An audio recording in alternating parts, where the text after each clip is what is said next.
Bismillahirrahmanirrahim. Assalamualaikum warahmatullahi wabarakatuh. Waalaikumsalam. Yang kami hormati Bapak Kepala Sekolah SD Negeri 3 Bedosari beserta Bapak Ibu Dewan Guru, juga undangan yang kami hormati. Terima kasih banyak meluangkan waktu untuk kita bersama-sama hadir di sini dalam kegiatan ini, ya, belajar dan berbagi. Kita nanti akan belajar dan berbagi tentang budaya positif di sekolah. Nah, bagaimana kita nanti membentuk suatu lingkungan di sekolah yang positif. Nah, itu. Nah, tapi sebelum kita memulai ke materi, ada baiknya kita berdoa terlebih dahulu untuk kelancaran kita semua. Berdoa menurut agama dan kepercayaan masing-masing. Berdoa dalam hati, mulai. Amin, selesai. Nah, untuk menambah kita semangat kita di siang hari ini, ada baiknya kita coba ice breaking dulu, Pak. Ice breakingnya nggak usah berdiri, ini ice breaking tebak-tebakan saja, ya. Kita coba ice breaking tebak-tebakan. Sebentar, ya. Macet, Pak.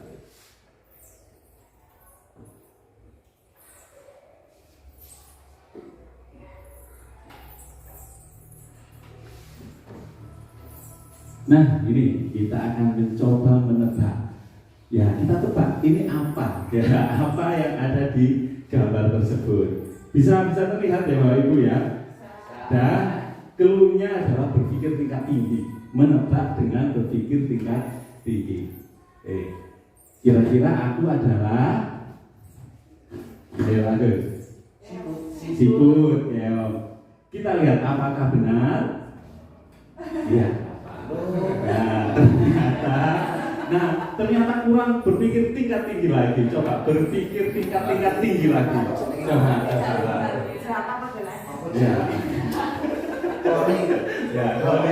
Coba. Ini spesial buat Pak Agus lagi. Coba Pak Agus. Kalau Pak Agus pasti tahu ini. Oke. Bagi yang lain apa yang kira-kira?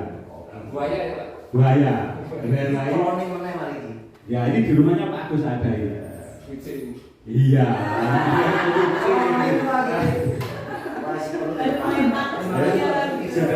Sudah mulai terpancing ini. Dan berpikir tingkat tinggi ini. Coba sekali lagi yang ini. Nah, ini. Ya, jagung ini. Belakangnya jagung. Coba dibuka. Roti. Oke. Ada ide? Bukan makanan. Jagung. Coba ya. Buaya. Bagus. Ular. Kita lihat ini adalah hampir lebah. Lanjut yang ini. Jagung. Ayo bagus. Ini bagus. Kembang. Bunga. Coba kita lihat. Nah.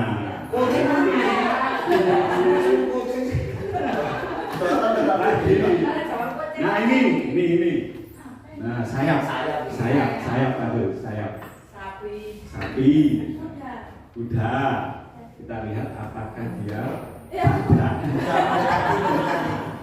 Mendekati. Nah kalau ini bagus. Ini Bu Siva.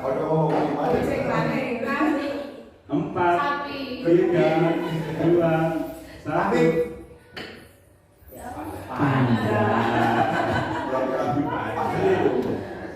Warnanya. Nah ini. Itu baik masih gandengan itu apa? Ya, yang mendekati itu baik. Telapan. Ya, coba. Nah.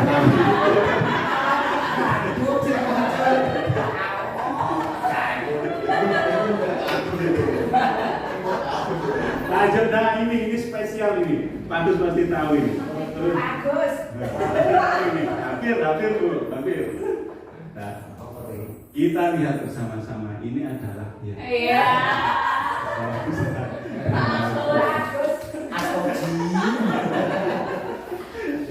Terima kasih ini pembukaan. Mudah-mudahan kegembiraan ini terus terbawa hingga akhir acara nanti. Baik, kita kembali ke sini Bapak Ibu. Bismillah, kita lanjutkan. Nah, untuk kehadiran kita ini supaya lebih bermanfaat, nah kita hadirkan mindfulness dalam pikiran kita. Bagaimana caranya? Ini hadir seutuhnya dengan cara menenangkan hati, menenangkan pikiran, berdamai sejenak dengan semua beban yang ada tadi dengan anak-anak, letakkan semua untuk hadir seutuhnya di sini dan kita belajar berbagi bersama. Duduk yang nyaman, punggung rileks, nah untuk nyaman karena ini nanti banyak sekali ya perlu kita hadirkan ini mindfulness dalam hidup kita. Nah, bagaimana pendapat Bapak Ibu semua mengenai apa yang ada di sini? Kita lihat yang pertama, di situ ada pengajaran dan pendidikan. Bagaimana menurut Bapak Ibu semua? Pengajaran, pendidikan. Apakah itu suatu hal yang sama atau gimana? Kalau ya dalam artian ini di sekolahan tentunya. Nah, Pelajaran sama pendidikan itu berbeda Pak. Ya. Terima kasih. Ya. Menurut saya pengajaran dan pendidikan untuk pengajaran itu berada di dalam sebuah pendidikan. Ya. Jadi pengajaran itu bisa berarti pengajaran adab, intelektual, dan tanggung jawab dan seterusnya. Ya. Kalau pendidikan itu bagaimana tadi kita mendidiknya melalui pengajaran itu tadi. Ya. Menurut saya. Terima kasih. Terima kasih juga Pak Tanjung. Ya, di situ saja. Ada tambahan lagi dari Bapak Ibu?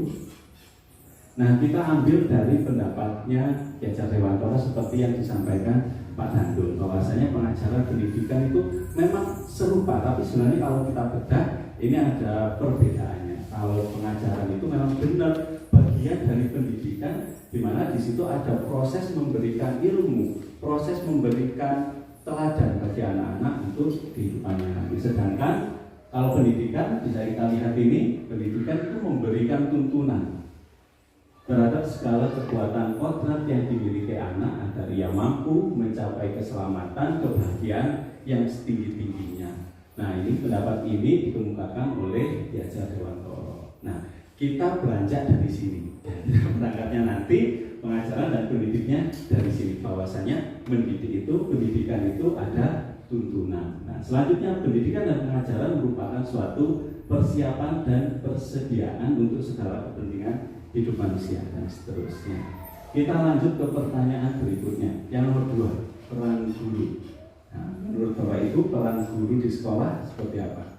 Boleh berpendapat, kita kan itu tadi sudah mindful, sudah ceria. Ini nggak ada salah benar. Kita juga sifatnya sharing ya Bu ya, sama-sama belajar. Namanya saja belajar berbagi. Peran guru. Ya, oleh Bu Yunis. Ya, sebagai fasilitator dan motivator bagi anak-anak. Ya, terima kasih mediator. Nah, ada lagi Bapak Ibu? Pas ya. Peran guru banyak sekali. Kalau kita berangkat tadi dari pengertian pendidikan, berarti peran guru salah satunya ya, selain yang disebutkan bahwa itu salah satunya adalah peran menuntun anak menuju kebahagiaan sesuai dengan kodratnya. Menurut Ki Hajar Dewantoro, laki-laki karena kita berangkat dari Ki Hajar Dewantoro, kodrat ada 2, kodrat alam dan kodrat zaman. Sehingga pendidikan di zaman dulu dengan zaman sekarang kita harus menyesuaikan karena perbedaan kondisi zaman di situ. Selain itu, peran guru ini juga bisa diibaratkan seperti petani, ya, petani atau pekebun. Ini saya ambil lagi dari pendapatnya Ki Hajar Dewantoro, bukan pendapat saya. Ini saya hanya menyalin. Ya, diibaratkan seperti petani. Nah, petani berarti harus merawat apa yang dia tanam. Misalnya dia menanam padi, nggak mungkin padi itu tumbuh menjadi jagung. Menyiapkan, walaupun bibitnya itu sangat bagus, tapi kalau sawahnya gersang, dia juga tidak akan tumbuh dengan bagus. Nah, sehingga peran guru untuk menuntun ya di situ, menumbuhkan, mengembangkan kemampuan anak-anak sesuai dengan kodratnya. Tapi kita nggak bahas banyak itu. Ini hanya sebagai pengantar, sebagai fondasi kita, landasan berpikir kita untuk membuat itu tadi budaya positif di sekolah. Nah, selanjutnya, setuju apa tidak nih Bapak Ibu? Hukuman dapat mendisiplinkan anak. Setuju apa enggak? Setuju. Oke.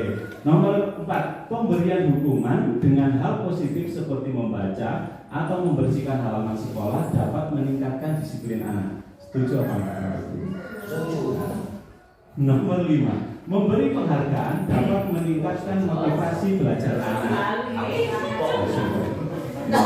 Nah, hari ini kita akan mengupas tentang itu pendapat Bapak Ibu saat ini. Apakah nanti di akhir di akhir kegiatan ini, adakah perubahan berpikir? Ya, dari yang semula hukuman-hukuman ini setuju, apakah nanti di akhir, apakah masih tetap setuju atau tidak? Nah, untuk menguatkan itu, oke.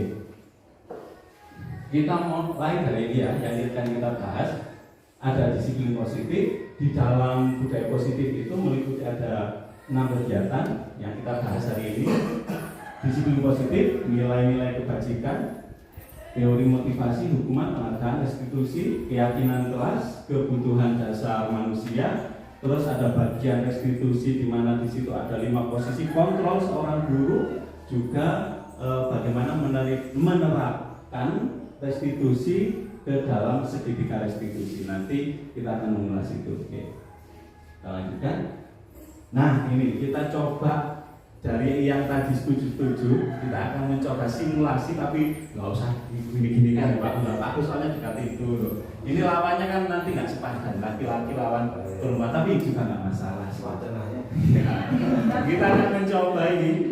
Dibayangkan boleh, dicoba boleh ya. Kegiatan kepalan tangan, di mana ini membutuhkan 2 pemain A dan pemain B, Anda dan teman Anda.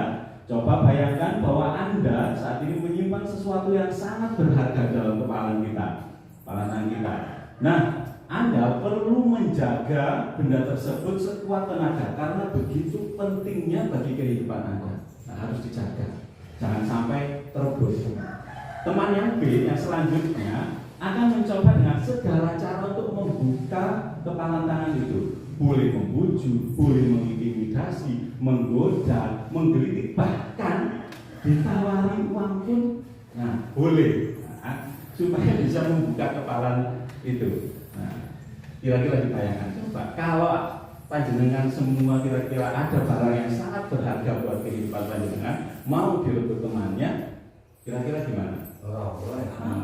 Nggak mau, pasti tidak mau. Apapun misalnya, walaupun lawannya laki-laki perempuan, kayaknya yang laki-laki juga nggak mampu merebutnya. Bisa saja lari, ya, bisa saja kabur. Nah, takutnya saya itu. Nah, kalau dicoba nanti kabur semua.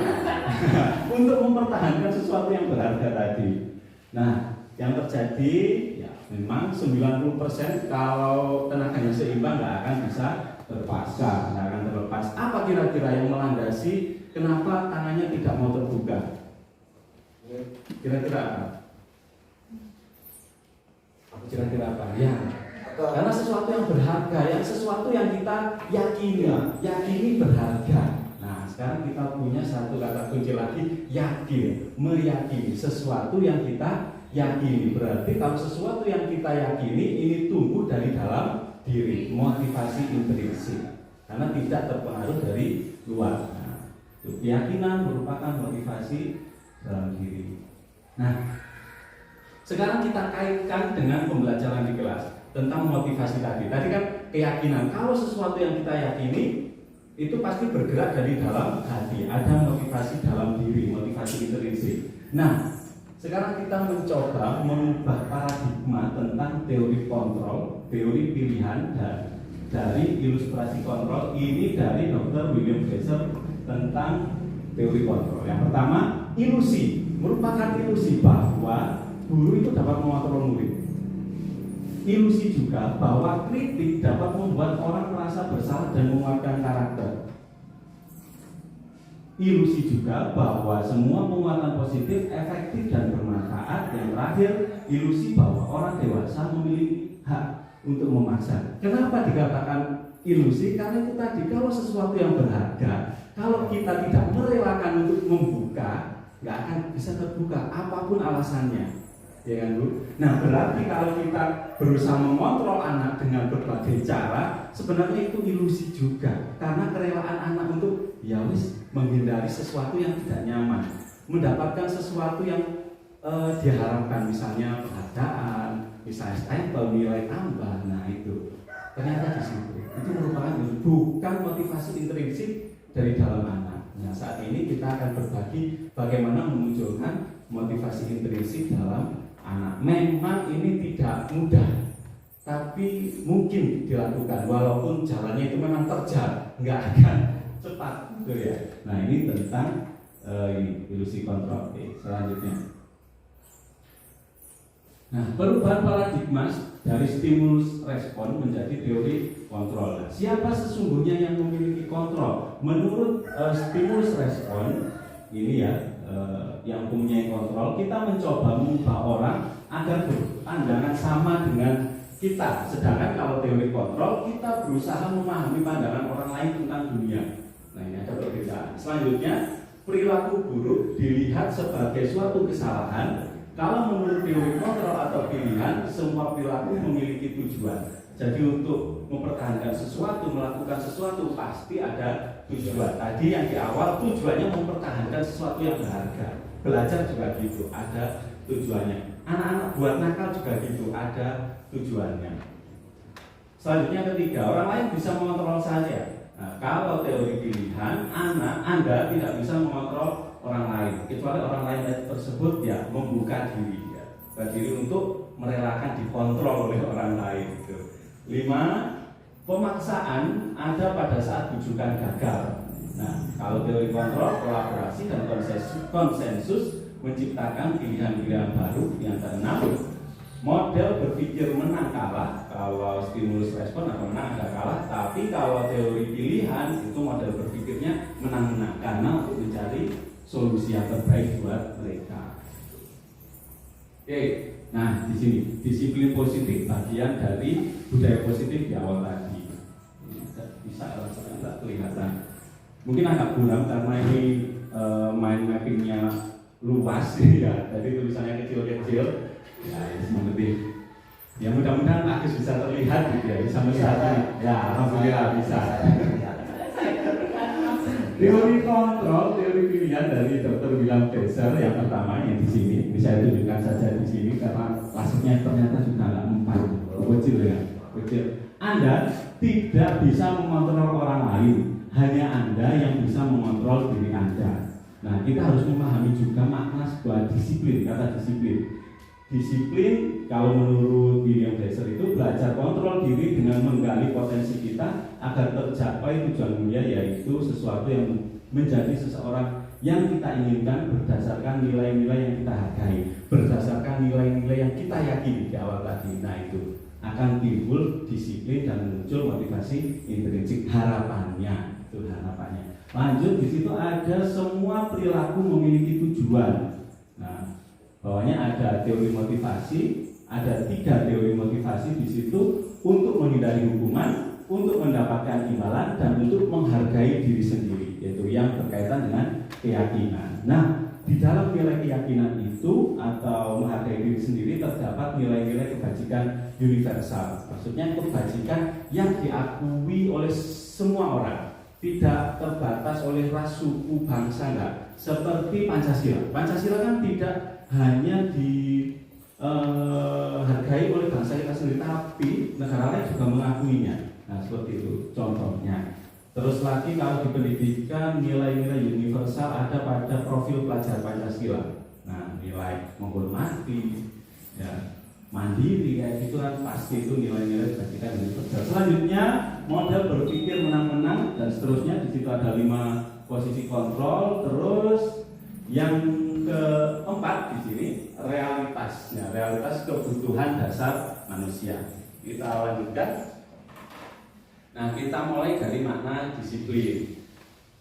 Nah, ternyata makna disiplin ini asal bahasanya dari bahasa Latin sampai di Indonesia memang sedikit bergeser makna disiplin. Kalau dari asalnya disiplin atau disiplina dari bahasa Latin artinya belajar. Makna asal dari kata ini berkonotasi dengan disiplin diri dari murid-muridnya Socrates dan Plato. Disiplin diri membuat orang menggali potensinya menuju sebuah tujuan apa yang dia hargai.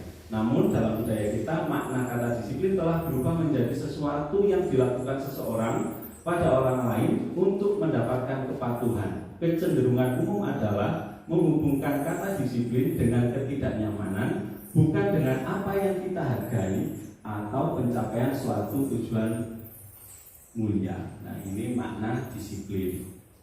Oke. Makna nilai-nilai kebajikan universal.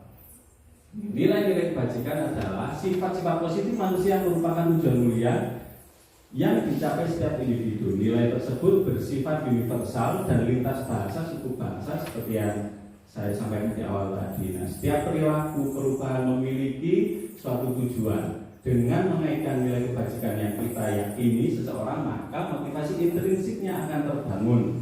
Nilai-nilai kebajikan yang ingin dicapai oleh anak Indonesia kita kenal dengan profil pelajar Pancasila. Nah, itu adalah nilai kebajikan dalam tujuan pendidikan nasional saat ini. Ya, mulai dari beriman, mandiri, bernalar kritis, berkebinekaan global, gotong royong hingga kreatif. Oke, kita lanjutkan. Nah, ini ada teori motivasi perilaku manusia. Untuk menghindari ketidaknyamanan, nah ini bagian dari motivasi eksternal. Apa yang akan terjadi apabila saya tidak melakukannya? Biasanya anak-anak tanya itu kalau berkaitan dengan hubungan. Untuk mendapatkan imbalan dari orang lain, biasanya anak-anak bertanya, apa yang akan saya dapatkan apabila saya melakukannya? Ini juga motivasi eksternal. Yang ketiga, untuk menghargai diri sendiri. Nah, saya akan menjadi orang yang seperti apa bila saya melakukannya. Sudah mulai ngantuk? Saya coba lagi latihan ya. Nah, kita masih aja gitu. Kita coba lagi. Kita coba ice breaking, tebakan lagi ya. Memang gitu. Apalagi sekarang sudah jam-jam siang ya. Memang jam-jam lelah ini.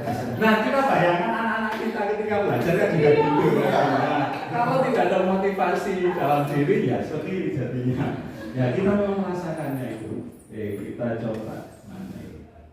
Sebentar ya Bapak Ibu. Jual. Sebentar. Saya buat di sini kan ya dulu ya. Permasalahan itu ngaduk orang marah kan.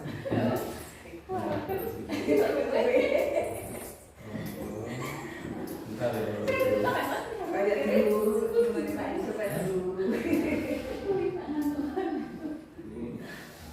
Oh, enggak ada ya, sudah, berarti nggak usah pakai alat ini, berarti fokus saja dengan ini, dengan kata-kata saya. Ya, ini kita mengalihkan fokus lagi.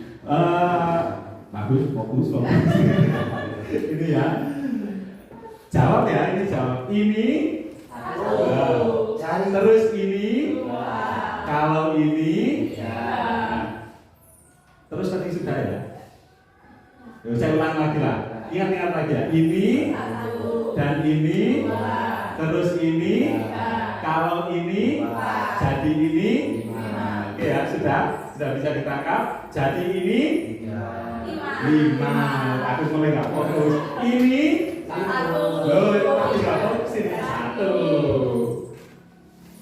Terus ini. Nah, ini benar ada 3. Dan ini 2. Gimana? Iya. Nah, yang diingat itu kata, bagus. Kata ini jawabannya 1. Itu walaupun tangannya gini, kalau ini ya tetap 1. Oke, sedikit saja. Kita kembali lagi. Ya, teori motivasi kira-kira seperti ini ya Bapak Ibu. Ada motivasi eksternal, ada motivasi internal. Yang kita harapkan pada anak-anak yaitu motivasi internal, ya, tujuan disiplin positif. Oke, lanjut. Nah, ini makna disiplin dalam Ki Hajar Dewantara diartikan sebagai kata merdeka juga. Merdeka itu artinya tidak hanya terlepas dari perintah, akan tetapi juga cakap untuk memerintah diri sendiri. Nah, ini maknanya juga disiplin. Nah, disiplin merdeka, disiplin juga mampu memerintah diri sendiri, tidak terperintah oleh orang lain, terlepas dari perintah semua orang, tapi bisa memerintah diri sendiri. Ini juga disiplin positif. Oke, lanjut. Dihukum oleh penghargaan. Ternyata penghargaan itu juga menghukum. Nah, menghukum. Maksudnya gimana ini? Bahwa penghargaan itu berlaku sama dengan hukuman. Dalam arti meminta atau membujuk orang melakukan sesuatu untuk memenuhi suatu tujuan tertentu dari orang yang meminta atau membujuk. Dorongan eksternal dan akan faktor ketergantungan. Nah, beberapa dampak penghargaan. Yang pertama, pengaruh jangka pendek, pengaruh jangka panjang. Kalau misalnya kita tidak memberi penghargaan lagi, kira-kira mereka mau apa enggak? Mungkin ada sedikit rasa males gitu ya, walaupun mau gitu. Terus penghargaan ini menghukum. Maksudnya menghukum misalnya sistem ranking 1, ranking 2. Pasti yang ranking 2 ini merasa terhukum. Kok ada selisih dikit gitu loh. Terus lagi kalau anak misalnya mengharapkan ranking 1 ternyata dia tidak dapat, nah dia akan terasa terhukum oleh peringkat itu tadi. Maksudnya gitu, penghargaan menghukum. Penghargaan mengurangi ketepatan. Di sini ada percobaan tapi nggak saya jabarkan terus ya. Ternyata yang diberi penghargaan itu malah potensinya itu malah menurun. Penghargaan tidak efektif berkaitan dengan ketepatan. Penghargaan merusak hubungan. Nah ini penghargaan itu ternyata merusak hubungan. Misalnya ada juara 1, yang lain merasa iri. Nah itu kan ada hubungan yang jadi rusak. Kira-kira seperti itu.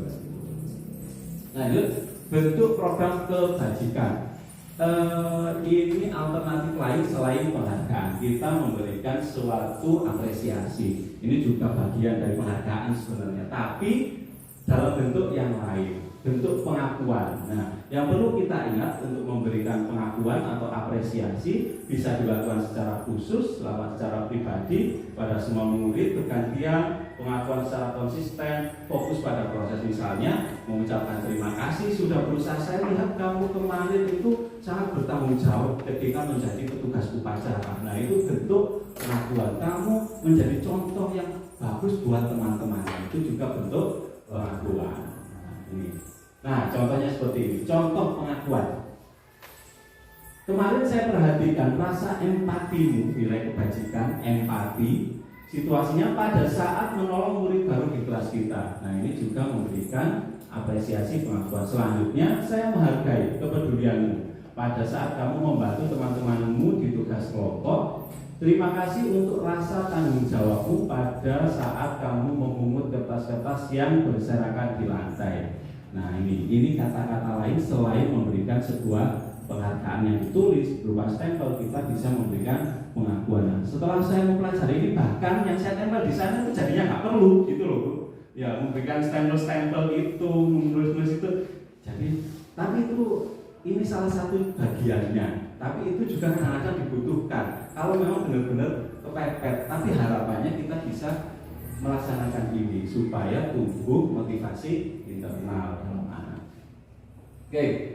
Nah ini coba sekarang kita perhatikan di sini. Ini merupakan sebuah hukuman atau konsekuensi. Yang pertama, mencatat 100 kali kalimat. Saya tidak akan terlambat lagi di buku catatan karena terlambat sekolah. Menurut Bapak Ibu ini hukuman atau konsekuensi?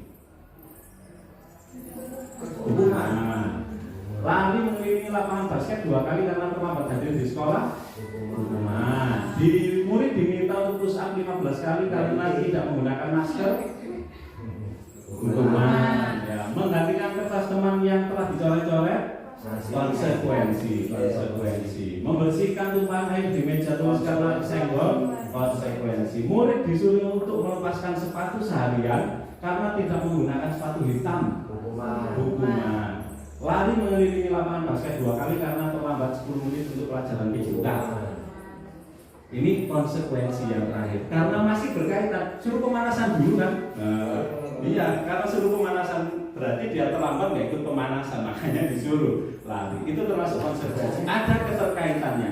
Berbeda dengan yang itu terlambat hadir sekolah. Karena yang dibawa itu pelajaran PJOK, olahraga. Jadi kalau disuruh lari mengelilingi lapangan itu masih berkaitan. Jadi merupakan konsekuensi. Ada keterkaitannya, masih nyambung. Kalau yang di atas kan nggak nyambung. Terlambat malah disuruh lari lapangan. Misalnya konsekuensinya gimana? Kalau menurut Bapak Ibu ada yang terlambat, konsekuensinya gimana? Selain menulis, selain lari, apa kira-kira? Besoknya juga harus tepat waktu gitu. Menurut Pak, yang lain Ada. Nah, misalnya kita juga bisa ini konsekuensi, tapi ini anak-anak juga harus tahu juga kalau tiba-tiba kita berikan, nah, nanti jatuhnya ke hukuman lagi. Kalau ada anak datang terlambat, kita kurangi haknya, hak apa? Hak untuk istirahat. Dia harus membayar di jam istirahatnya, dikurangi 10 menit, terlambat 10 menit berarti istirahatnya berkurang 10 menit, terlambat 15 menit berarti istirahatnya. Nah, apakah tadi jawaban kita betul, kita cek nggak? Tepat ya, ada hukuman, konsekuensi, terakhir. Itu. Ini perbedaan hukuman dan konsekuensi. Nah ini sifatnya hukuman itu sesuatu yang menyakitkan harus terjadi. Kalau konsekuensi sesuatu harus terjadi tidak menyakitkan karena kita sama-sama tahu, ya sama-sama tahu juga. Dan juga ada keterkaitannya berhubungan. Membuat anak sakit bukan hanya fisik tapi hatinya juga sakit untuk jangka waktu yang lama. Membuat anak merasa tidak nyaman dalam jangka waktu pendek, sama-sama ada ketidaknyamanan ini memang. Lanjut, anak membenci kedisiplinan. Kalau konsekuensi anak akan lebih menghargai disiplin. Hukuman ada paksaan, kalau konsekuensi stimulus tanggapan, masih berkaitan dengan stimulus respon yang di awal tadi. Mendorong anak menyakiti diri sendiri, mendorong anak agar mudah menyesuaikan diri. Kalau konsekuensinya hukuman konsep diri yang buruk, konsekuensi konsep diri yang baik. Anak belajar untuk menyembunyikan kesalahan, kalau konsekuensi anak belajar untuk mematuhi peraturan. Hukuman yang terakhir, marah, merasa bersalah, dipermalukan, merasa tak dihargai. Kalau konsekuensi kehilangan hak seperti tadi, dibuat tidak nyaman, diasingkan untuk sementara. Nah, terasing kalau tinggal istirahat berarti dia kan terasing, haknya kehilangan, terasing. Tapi sifatnya harus sementara, nggak boleh malah jadi bahan olok-olokan buat temannya. Nah itu jatuhnya lagi ke hukuman, tidak menciptakan lingkungan yang positif. Nah pilihan yang ketiga selain ada hukuman, ada konsekuensi. Nah yang akan kita coba di sini adalah restitusi. Nah apa itu restitusi? Seperti yang kita lihat di layar, restitusi adalah proses menciptakan kondisi bagi murid untuk memperbaiki kesalahan mereka sehingga mereka bisa kembali pada kelompok mereka dengan karakter yang lebih kuat. Restitusi juga merupakan proses kolaboratif yang mengajarkan murid untuk mencari solusi untuk masalah mereka dan membantu murid berpikir tentang orang seperti apa yang mereka ingin atau tujuan mereka menjadi orang yang seperti apa, bagaimana mereka harus memperlakukan orang lain seperti tadi yang kita yakini, sesuatu yang kita yakini yang berharga tapi yang tidak boleh direbut. Kita menumbuhkan itu penjelasan singkat tentang restitusi. Ciri-ciri restitusi bukan menebus kesalahan, memperbaiki hubungan, tawaran bukan paksaan, restitusi menuntun untuk melihatnya dalam diri, restitusi mencari kebutuhan dasar yang mendasari tindakan, restitusi diri adalah cara yang paling baik, salah satu cara ya, bukan kesemuanya. Restitusi fokus pada karakter bukan tindakan, restitusi fokus pada solusi, restitusi mengembalikan murid yang berbuat salah pada kelompoknya. Kalau di sini restitusi merupakan salah satu cara yang terbaik, tapi kalau di militer mungkin berbeda lagi. Ya, itu mungkin berbeda lagi karena disiplinnya juga berbeda, pelajarannya juga berbeda. Nah, kita tidak bisa menyamakan dengan lingkup militer. Nah, mengapa tidak peraturan saja? Mengapa harus keyakinan sekolah atau kelas? Nah, menurut Bapak itu apa? Mengapa tidak peraturan? Padahal sebelumnya kita kan buat, saya sendiri juga buat peraturan di sini. Ini ada peraturan, terus akhirnya kemarin saya buat ini keyakinan, di sini peraturan, di sini keyakinan. Dan sama setelah mempelajari ini akhirnya yaitu kita mencoba memulai sedikit ya. Kalau keyakinan yang berkaitan dengan nilai-nilai kita yakini tadi. Mengapa kita memiliki peraturan harus? Ini contohnya. Mengapa sih kita harus berubah dari peraturan menjadi keyakinan? Kita mencoba menjawab pertanyaan yang warna biru. Mengapa kita memiliki peraturan harus menggunakan helm bila mengendarai kendaraan roda 2? Menurut panjenengan gimana? Aku ditilang atau ada alasan yang lain? Keyakinan untuk keselamatan. Nah itu untuk keselamatan. Kalau yakin pakai helm untuk keselamatan, pasti walaupun tidak ada polisi, walaupun jalannya pendek, pasti kita pakai helm. Timbul motivasi dalam diri. Itu maksudnya. Mengapa kita memiliki peraturan harus datang tepat waktu pada setiap kegiatan? Ini karena dapat penghargaan misalnya. Mengapa kita memiliki peraturan harus datang tepat waktu pada setiap kegiatan? Mengapa kita harus datang tepat waktu? Ini aturan kan gitu, mesti ngomong tepat waktu. Oh ya, ujung-ujungnya molor gitu ya. Kenapa? Nah, karena itu masih berupa peraturan. Kalau kita memiliki keyakinan itu bagian dari tanggung jawab kita. Kalau kita terlambat malah menghukum temannya, kita yakin itu pasti kita akan datang lebih awal gitu ya. Sehingga ini untuk mendukung motivasi intrinsik, kembali ke nilai-nilai keyakinan lebih menggerakkan seseorang dibandingkan mengikuti serangkaian peraturan-peraturan. Nah, gitu. Jadi kalau timbul motivasi, ya kita pasti kembalinya ke nilai-nilai daripada mengikuti sebuah aturan. Takutnya nanti ada istilah peraturan untuk nah, kalau keyakinan nggak mungkin dilanggar, gitu ya. Nggak mungkin juga di sekolah gitu. Nah, itu peraturan tidak untuk dilanggar. Nah, sehingga di sini dicari celahnya untuk melanggar. kalau dilatihkan masih dilarang. Tapi kalau kita mengatakan keyakinan tersebut tidak akan dilanggar gitu. Jadi kita meyakini di awal tadi keyakinan itu tadi ya, sesuatu yang berharga yang harus kita lindungi. Ini bagian dari budaya positif, ada lingkungan positif, ada keyakinan kelas, ada peraturan kelas. Kita lanjut saja. Oke, ini perbedaannya peraturan dengan keyakinan kelas. Peraturan selalu kembalikan buku ke tempatnya, tapi kalau keyakinan kelas, kalau anak memiliki nilai tanggung jawab tanpa disuruh, tanpa ada tulisan itu, mereka pasti mengembalikan. Tapi itu sulit, tapi bisa dilakukan. Memang membutuhkan waktu yang lama. Memang membutuhkan perlu proses. Iya, perlu proses. Nggak tahu prosesnya berapa lama. Nah, makanya lalu kita dilarang mengganggu orang lain. Di kelas kan sering anak-anak juga mengganggu temannya, wame, usil. Ya karena kebutuhan mereka juga. Kita kembali ke belum ya. Kita nanti juga mempelajari kebutuhan dasar anak. Mungkin anak karena merasa bosan atau merasa senang, merasa ini kadang-kadang merasa dia itu lebih gagah, terlihat keren. Nah, ada pengakuan dari temannya, kawannya ya, saya itu juga pengakuan dia. Gitu. Hadir di sekolah 15 menit sebelum pembelajaran dimulai. Nah, ini keyakinannya adalah menghormati orang lain, komitmen. Dilarang melakukan kekerasan, jadi keselamatan, menghormati orang lain. Dilarang menggunakan narkoba, keyakinannya yaitu tentang kesehatan. Selain narkoba ada juga, memang nggak ditulis, cukup itu saja, ya nampak jelas kesehatannya. Bergantian atau menunggu giliran, biasa istilahnya antri. Nah, ini bagian keyakinan dari bersabar dan menghormati orang lain. Karena di sekolah kan juga kita harus belajar bersabar juga. Sabar. Gunakan masker, ini yang kemarin kalau COVID ya, kesehatan, keselamatan juga sama seperti menggunakan helm. Jangan berlari di kelas atau koridor. Nah, ini berkaitan dengan keselamatan dan keamanan. Ini pergeseran dari peraturan, dari kata-kata yang nilainya ini bisa kita katakan negatif berubah menjadi kata-kata positif. Gitu. Oh ya, sebelum kita kembali ke sini, saya akan tunjukkan proses di kelas ketika membuat sebuah keyakinan seperti yang saya tempel di sana. Ada prosesnya sebelum kita lanjutkan.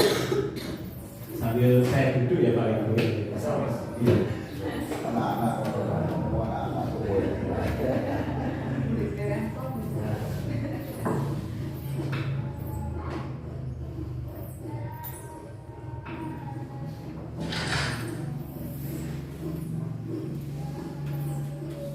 Ini kurang lebih 7 menit, tapi ini nanti akan saya percepat. Mohon maaf, mikrofonnya memang nggak jelas karena gadgetnya. Hanya sekarang ada asisten. Ini sebelumnya sudah ada peraturan kelas. Kalau tidak ada peraturan kelas, berarti kita membuat dulu. Ini kita sudah ada peraturan kelas. Sekarang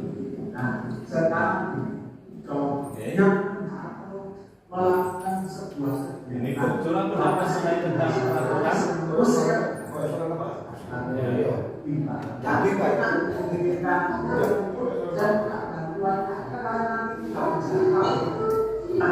Nah, selanjutnya mengubah menjadi kalimat positif yang semula dilarang rame, dilarang berisik, kita ubah menjadi kalimat positif. Sebelum kita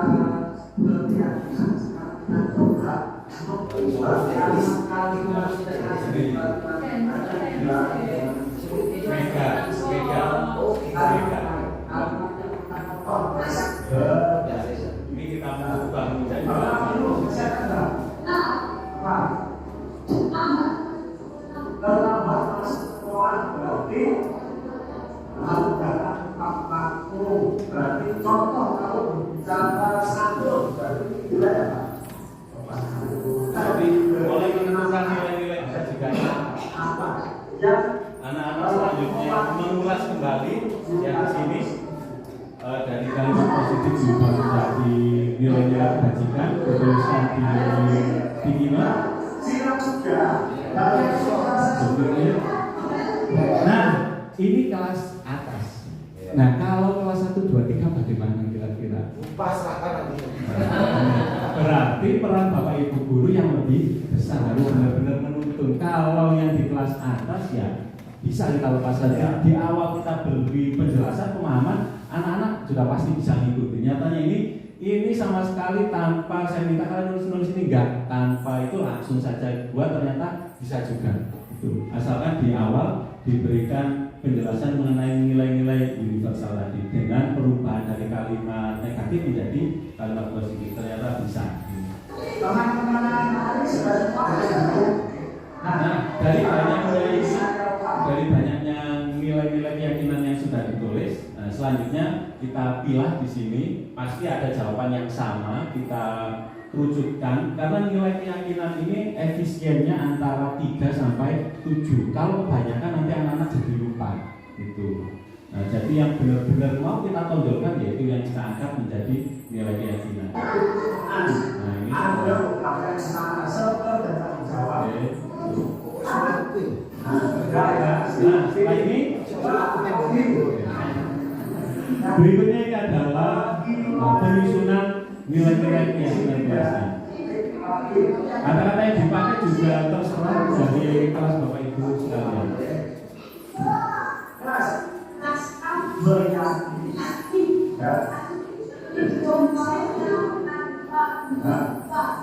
Ada yang mau disamakan, Diulas lagi mungkin ada yang terlewat. Nah, itu pastikan selalu diulas. Menanyakan yang bisa mengulaskan. dan sesuatu yang kita meriah. Nah, setelah semua yakin ditandatangani sebagai bentuk benar-benar kita akan bertanggung jawab dengan yang kita buat. Kita juga bisa membuat lebih baik lagi bentuknya. Bentuknya lebih baik itu belum kita perbaiki, bisa diberi lebih baik juga. Nah, itu oke ya.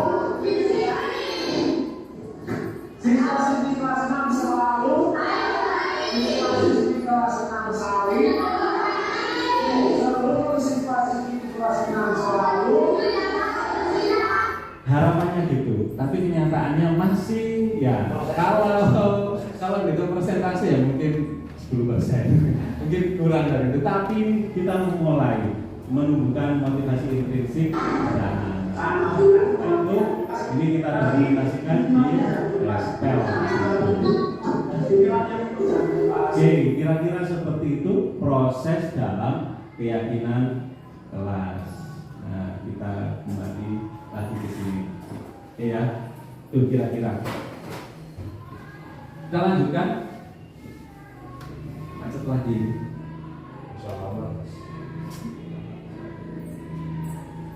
Oke, ini 5 posisi kontrol. Guru ya, bisa saja guru itu sebagai penghubung, sebagai pembuat orang merasa bersalah, sebagai teman, sebagai pemantau, dan sebagai manajer. Bukan hanya guru, di rumah pun kita juga bisa bertindak sebagai penghukum, pembuat orang merasa bersalah, sebagai teman, sebagai pemantau, sebagai manajer. Nah, ini 5 posisi kontrol dengan beberapa jenis motivasinya. Kalau penghukum, pembuat rasa bersalah ini termasuk motivasi dengan identitas yang gagal. Karena anak akan memberontak, menyalahkan orang lain, bahkan menyembunyikan atau berbohong.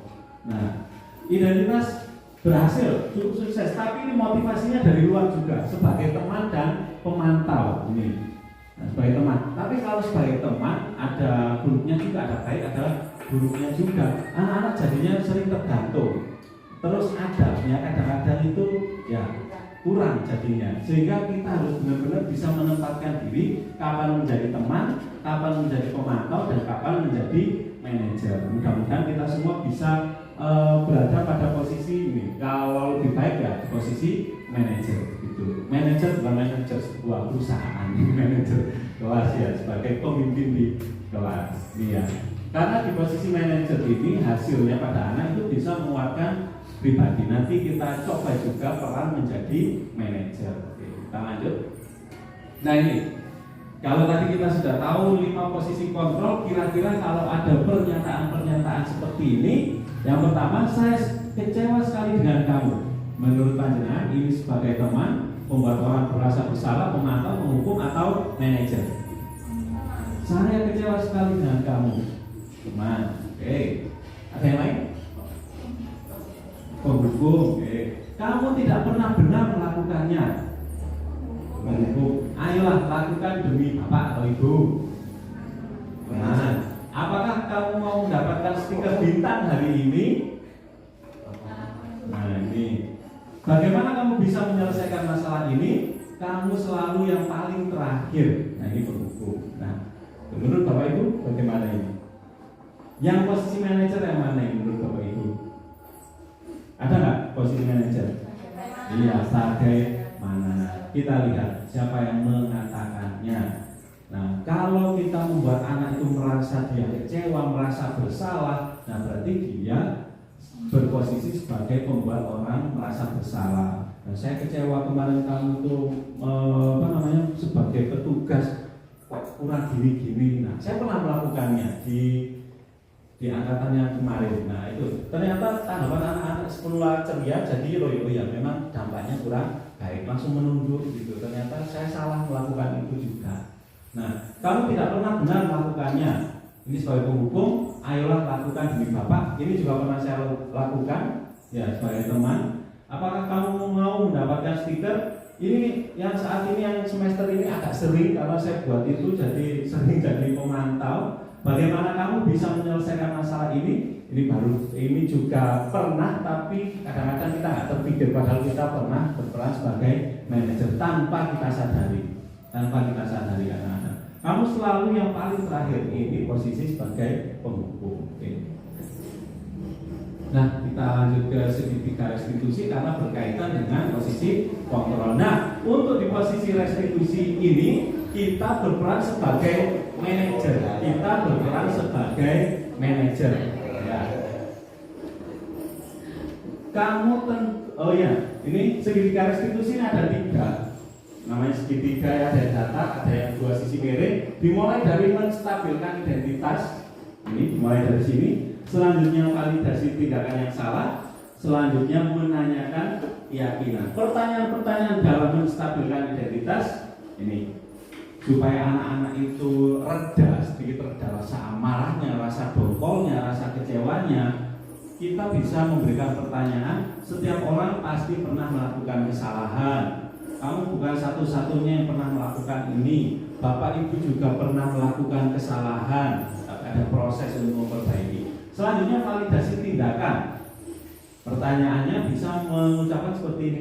Kamu tentu punya alasan mengapa melakukan itu. Nah, alasan ini berkaitan dengan kebutuhan dasar manusia, bertahan hidup, kebutuhan kesenangan, kebutuhan cinta atau kasih sayang. Nah, itu juga bagian dari kebutuhan dasar. Oke. Adakah cara yang lebih efektif untuk mendapatkan apa yang kamu butuhkan? Nah, ini pertanyaan-pertanyaan mengenai validasi tindakan yang salah. Selanjutnya, menanyakan keyakinan. Yang terakhir di situ, keyakinan kelas apa yang telah kita sepakati. Nah, kita kembalikan ke keyakinan yang sudah kita buat. Nah, jadi semuanya ada keterkaitannya. Ketika menanya anak ada kesalahan, nah kita bisa membuat restitusi, ya, bukan menghukum lagi, bukan yang lain lagi, tapi salah satu caranya adalah restitusi. Memang prosesnya lama. Kalau belum terbiasa pertanyaan-pertanyaan jadi kaku. Nanti saya tunjukkan juga ada 2 skenario dan 1 yang beneran, yang 1 tanpa skenario. 2 kejadian, 2 kasus pakai skenario, 1 kasus yang beneran terjadi tanpa skenario. Oke, di sini kita lihat menstabilkan identitas, maksudnya adalah untuk membuat anak yang merasa gagal karena berbuat salah menjadi positif terhadap dirinya. Beberapa pertanyaannya mulai dari berbuat salah itu tidak apa-apa, tidak ada manusia yang sempurna, Bapak Ibu juga pernah salah, kita bisa menyelesaikan ini. Bapak Ibu tidak tertarik mencari siapa yang salah, tapi Bapak Ibu ingin mencari solusi dari permasalahan ini. Kamu berhak merasa begitu.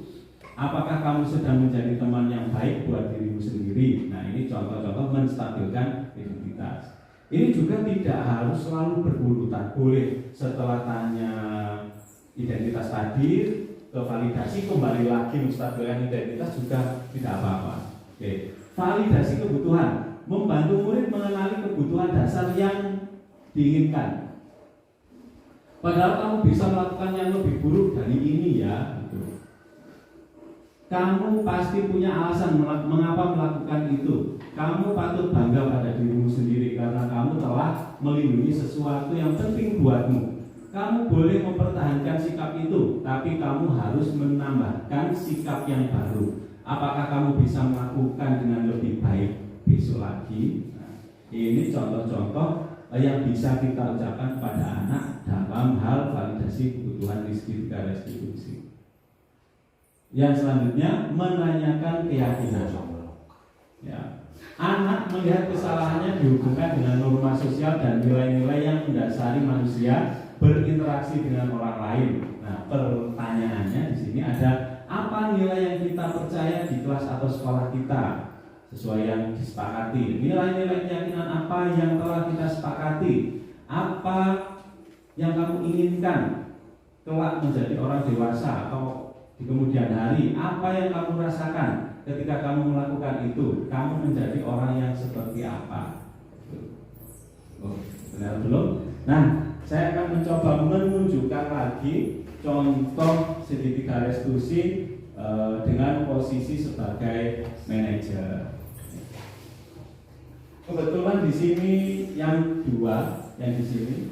Nah, ini ada 2 kasus, ada 2 skenario. Yang ini isi 1 kasus yang tanpa skenario. Nah, ini karena tugas kemarin ada tulisan di meja. Kasus pertama ini bisa. Nah, ada anak yang meminta uang pada temannya secara paksa. Kita ulangi lagi. Kita baca kasusnya dulu. Kok Pak Yusuf? Mirip Pak Yusuf. Nah, ini kasusnya. Ada anak yang meminta uang temannya secara paksa sehingga temannya tersebut menangis. Pelakunya ini. Inisialnya K. Tidak sebelum merek, inisial K. Karena ketika melakukan ini lebih baik itu memang dari hati ke hati berdua saja dengan yang membuat salah. Kalau terlalu banyak yang mendampingi, anak juga akan merasa terintimidasi. Masa 1 lawan 6 misalnya, besar lagi kan gitu ya. Nah, kalau ini bisa jadi dari hati ke hati. Dan saya mohon maaf, ini ruangannya Pak Mat kemarin yang saya pakai. Belum izin sekarang izin. Ini kemarin pakai ruangannya Pak Mat ya. Ini kasusnya. Lama ini. Oke, kita mulai dengan menstabilkan identitas. Kita tanya-tanya apa yang dia lakukan supaya merasa nyaman dan informasi sebenarnya apa yang terjadi. Saya malah tanya jawab. 5.000. Bagaimana saya memahami korban apa Saat belajar kamar mandi, sampai dan membawa.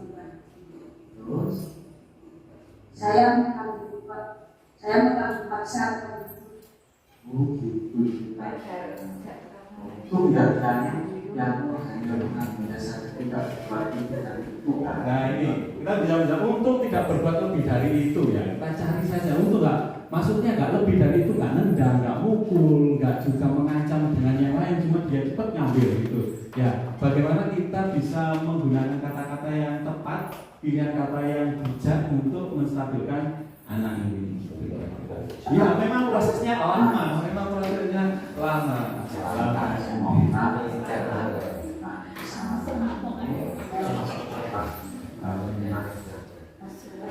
Nah, selanjutnya yaitu validasi tindakan. Validasi tindakan. Nah ini alasannya merasa keren ternyata karena dia merasa bisa menguasai adik kelasnya, temannya, karena dia merasa lebih kuat gitu, merasa pemberani. Alasannya itu karena ternyata diberi uang cukup oleh orang tuanya, uang satunya cukup hanya supaya terlihat keren ternyata.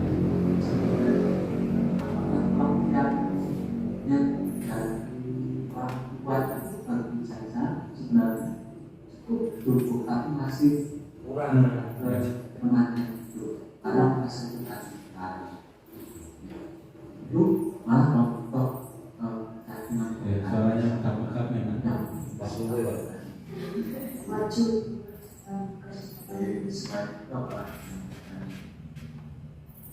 nah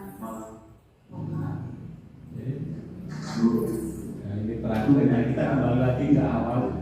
Jadi bolak-balik bisa dalam validasi identitas dengan tindakan ini menstabilkan dengan dasar kita sesuai dengan keyakinan kelas dan sekolah kita enggak menanyakan keyakinan apa yang kita terus ada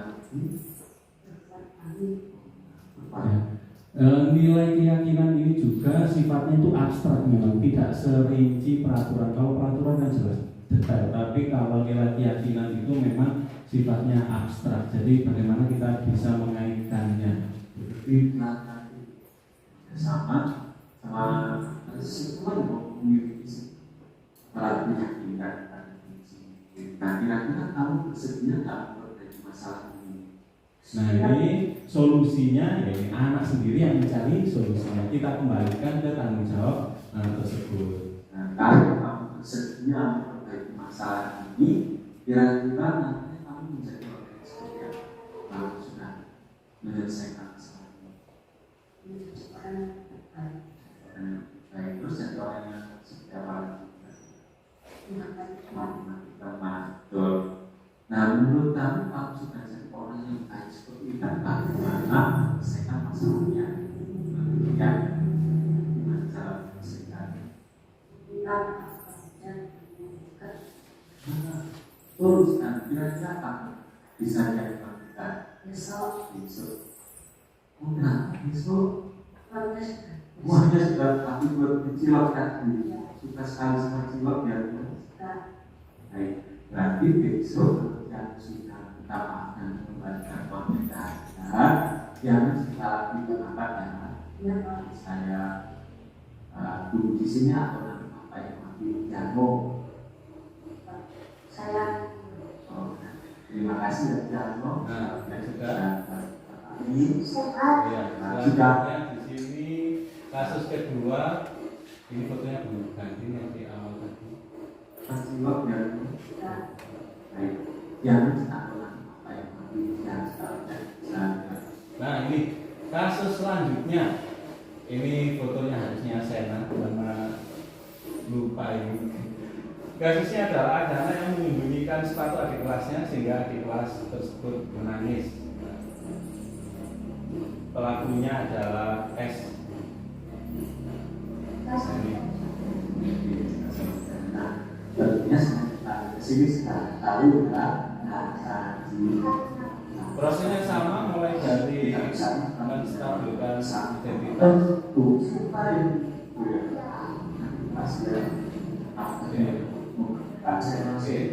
Caranya juga sama. Kita langsung ke tanggapan anak tersebut. akan menyelesaikan ini selanjutnya tanggapan siswa ketika diperlakukan dengan menggunakan metode restitusi bukan hukuman.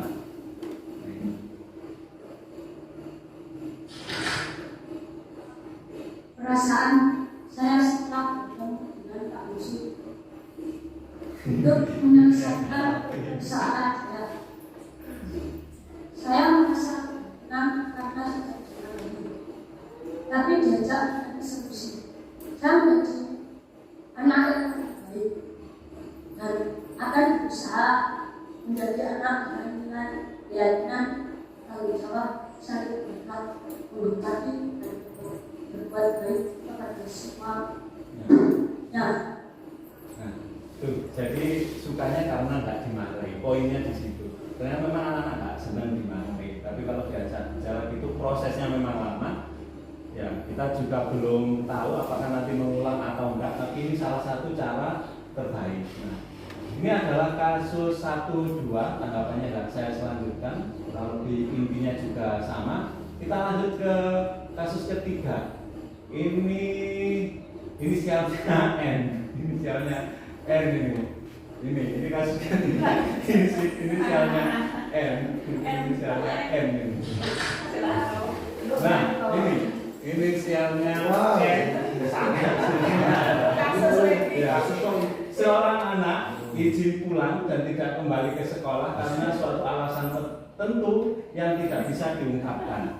Jadi kalau anak tersebut itu menyimpan sebuah rahasia, ya tetap kita nggak perlu mengorek-orek mencari rahasia apa, karena itu rahasia, sesuatu yang berharga yang patut dia lindungi. Kalau misalnya rahasia itu diungkapkan, kan bisa menjadi aib bagi anak tersebut. Jadi kita mencoba juga melindungi apa yang dilindungi anak. Kalau dia katakan itu rahasia, ya sudah kita terima itu rahasia yang dia yakini.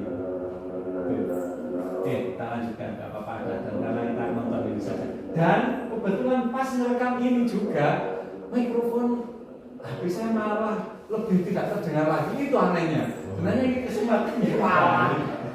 Bener-bener nggak kedengaran. Nah, cuma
sudah mulai TK.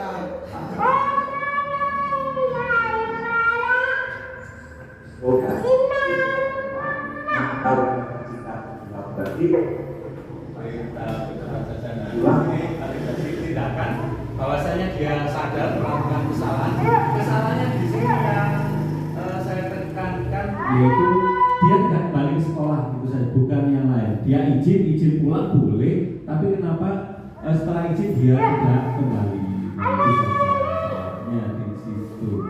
Tapi dia sudah menyadarinya, dia mengakuinya, sudah melanggar keyakinannya, menjadi anak yang baik, disiplin.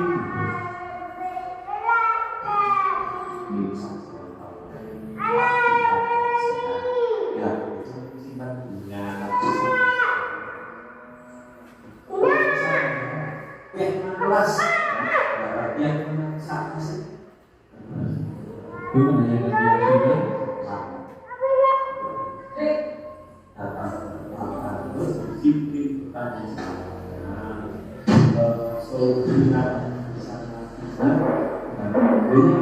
Nah, ini sebenarnya mau berlanjut berhubung teman-temannya sudah mau datang, karena akhirnya rahasia mau terbongkar. Nah, ya sudah kita akhiri di sini akhirnya. Sebenarnya masih mau berlanjut. Memang prosesnya lama, karena terus pendapat juga. Karena teman-temannya sudah datang, ya akhirnya kita akhiri kemarin di sini. Tuh, itu karena sifatnya rahasia juga, ya siapa yang bisa mengorek sedikit. Saya hanya menunjukkan gitu tadi beberapa contoh penerapan restitusi pada anak di sekolah. Mungkin Bapak Ibu ada tanggapan, bukan yang lain mungkin. Setelah ini saya minta tanggapan Bapak Ibu mengenai yang di awal tadi untuk memberikan tanggapan mengenai kegiatan hari ini. Mungkin bisa bergantian gitu ya. Ada yang mau ditanyakan sebelum kita masuk ke sesi tanggapan? Mudah-mudahan sudah paham ya. Ya, kita curah pendapat, kita saling berbagi. Monggo Pak Datu, boleh ya. Saya mau bertanya Pak. Iya. Bukan berpendapat. Iya, saya boleh. Tentang peraturan dan keyakinan. Ya. Bahwasanya keyakinan itu kan dari suatu peraturan ya Pak. Keyakinan itu muncul ketika ada peraturan. Saya namanya seperti Iya, itu. iya. Kemudian saya juga peraturannya seperti ini. Kalau tidak pikir besok harus kita sendiri. Nah, itu kan sebuah peraturan yang akan menghasilkan sebuah keyakinan. Nah, ketika saya ingin membuat sebuah keyakinan, apakah peraturan itu masih diperlukan di dalamnya? Ya, terima kasih. Terima kasih atas masukannya. Tapi masukan pertanyaannya langsung saya tanggapi ya Pak. Atau ada lagi? Ya nggak lupa langsung saja ya. Kita tunggu ini ada apa namanya? Ya pujiannya berlangsung dulu. Ya kita tunggu Bapak Ibu diminum seadanya. Elek-elek mau aku.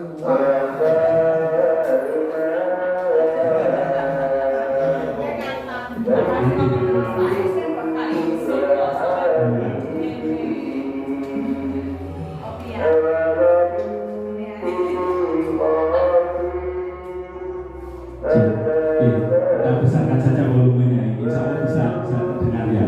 Nah, menurut Pak Datu tadi peraturan dulu baru ada keyakinan. Keyakinan timbul karena peraturan. Itu ya Pak.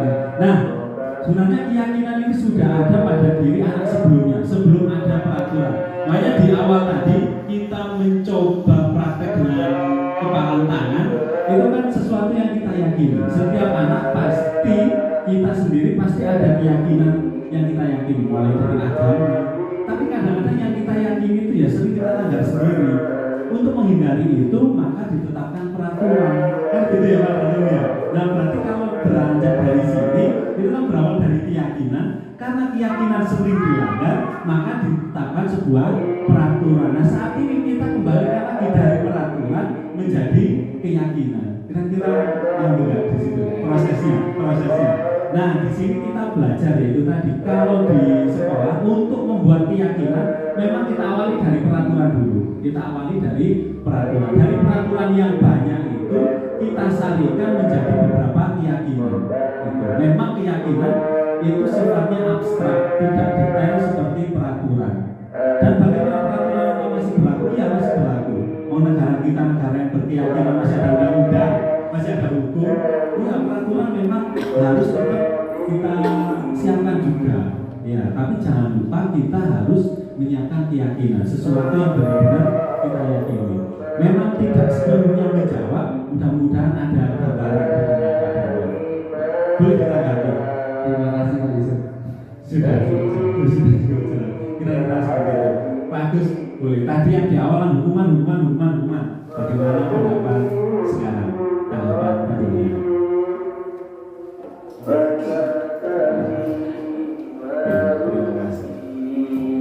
Terima kasih untuk waktu yang diberikan. Melihat dari kenyataan ini, kita juga artinya begini. Kita juga tidak bisa, karena masalah anaknya kompleks, karakter anak juga kompleks, makanya terkadang kalau kondisi itu untuk menerapkan keyakinan bisa pada hal tertentu, tapi untuk rumah juga ini menurut saya tetap kita lakukan ketika si anak melakukan sesuatu yang berbeda, dan itu sebenarnya mungkin bisa membahayakan juga, karena ketika kita coba ke keyakinan ternyata mentok terpaksa ya, dengan begitu Betul ya. Seperti kalau sudah mengarah ke tidak kriminal ya, aturan ditegakkan kan gitu ya. Mengarah ke tindakan yang kejahatan ya kembali lagi ke hubungan aturan gitu. Jadi kita harus bijak kapan kita menerapkan keyakinan, kapan kita menerapkan hukuman. Itu menurut hal yang bagus. Terima kasih pendapatnya. Lanjut Bu Aini.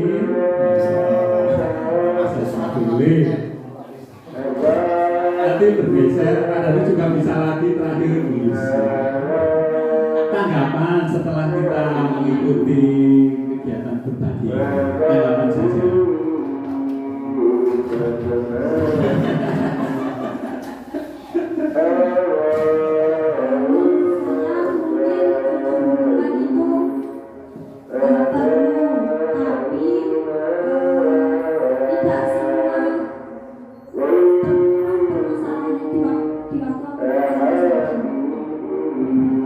Terima kasih. Menyerupai dengan bagus ya.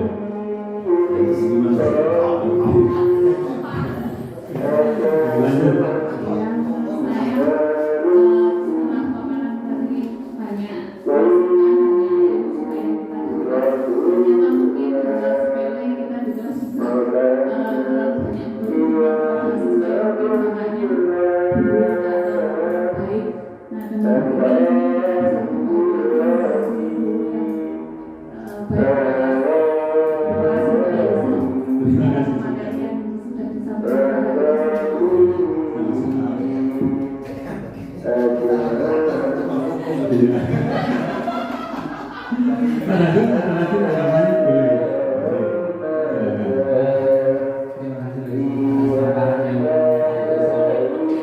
Menambah wawasan saya. Dan sampai berbagi saja. Saya pernah membaca bukunya. Dia itu filsuf 300 tahun sebelum Masehi. Ternyata itu semua sudah sejalan dengan diajarnya yang dulunya pernah saya seperti ini. Ada satu kutipan yang saya sukai yang diutarakan oleh Presiden. Asli segala hal itu ada yang tergantung pada diri saya sendiri atau bisa saya kendalikan dengan diri saya sendiri. Yang memang asli ada beberapa yang tidak bisa kita kendalikan. Nah, nanti pertanyaan boleh. Nanti sesi sharing lagi boleh. Kalau hari ini saya lakukan di kelas itu bisa nggak seperti munculnya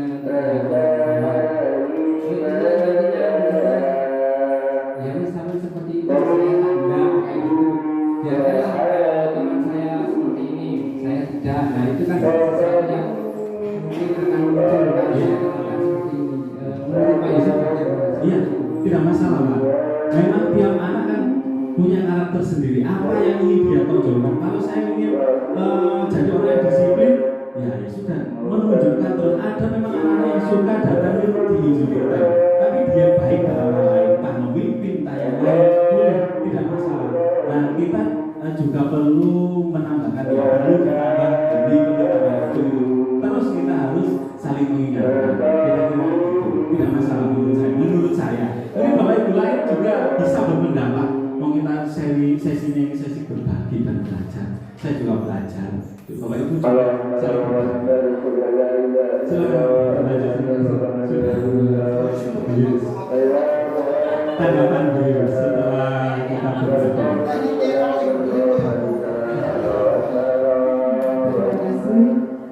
Dari semua paparan yang telah disampaikan Pak Yusuf tadi, begitu banyak hal yang mungkin selama ini belum saya pahami dan mungkin juga banyak hal yang mungkin saya melakukan kesalahan dalam menangani anak-anak.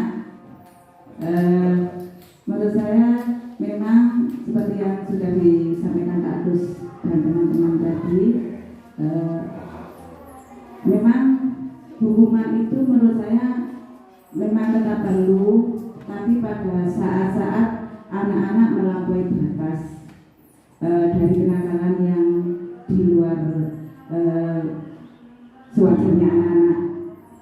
Tapi bagi saya untuk hal-hal kecil mungkin selama ini saya juga kadang di kelas beberapa kali memberikan hukuman meskipun sifatnya ringan karena ternyata itu masuk dalam hukuman setelah melihat dari paparan Pak Yusuf tadi.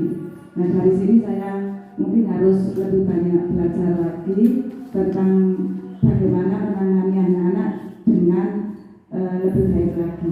Terima kasih. Terima kasih juga Bu Yusna. Berarti keyakinan ini bisa kita terapkan juga dalam hal-hal kecil di kelas juga sebelum kita berdampak besar di sekolah. Itu ya kira-kira Bapak Ibu. Ada lagi yang mau menanggapi? Cukup? Oke, kalau cukup berarti bisa kita tutup. Terima kasih banyak. Kita bertanggung jawab untuk menyiapkan tempat terbaik bagi masa depan anak. Generasi mendatang berawal dari sini. Dan apa yang kita persiapkan semuanya tergantung dari apa yang kita lakukan, seperti membentuk budaya positif di sekolah. Terima kasih banyak. Saya akhiri. Wassalamualaikum warahmatullahi wabarakatuh.